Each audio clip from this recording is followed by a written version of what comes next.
पुरुष गणदुष्कर्म। जड़े पुरुष को 4 झील जंगल को टेकी नहीं बलात्कार कले। घोर कली रे घोर कलेंकारी।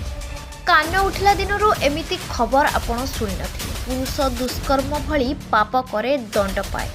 आ अबला नारीटीए पुरुषर पाशविकता पाखरे पानी छड़े हुए।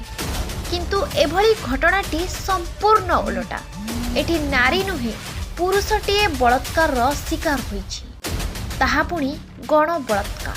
4 जण महिला संपृक्त युवकों आखिरे किछि पकाई देबाकू परे तांकू जंगल को टेकी नेथिले। आ सेठी जनक परे जणे बलात्कार कले। सबुबेले आमे सुनिछे नारी अबला और दुर्बला, सेथिपाई से बलात्कार शिकार हुए। किंतु एही नारकीय कांड घटाइथिबा नारी मानकू आपण केउ पर्यायर रखिबे ताहा टिके चिंता करतु। घटना हेउछि पंजाब जलंधर, जेउठी जणे श्रमिकों को 4 जण महिला आखिरे रासायनिक स्प्रे पकाई अपहरण करिसथि।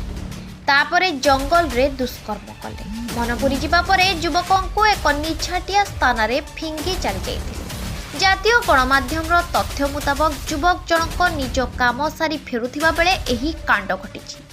कपूरताला रोड निकट रे एक कार तांको सामना रे अटकीथिला, जेउथिरे 4 जण झियो थिले। बयस पाखापाखि 25 रु 30। युवती माने एक ठिकଣା पचारिबा बहाना रे युवकक सह कथा हेले। आउ सेतिकी बेले आखिरे किछि स्प्रे करिदेले।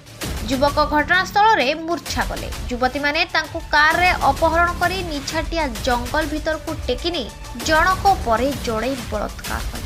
जातीय गणमाध्यम रे एने खबर प्रकाश पाइबा परे पंजाब पुलिस निज आडू मामला रुजु करिछि।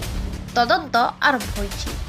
जदि घटना सत बोली प्रमाणित हुए ताहेले सांघातिक। Bureau report G7 Odia.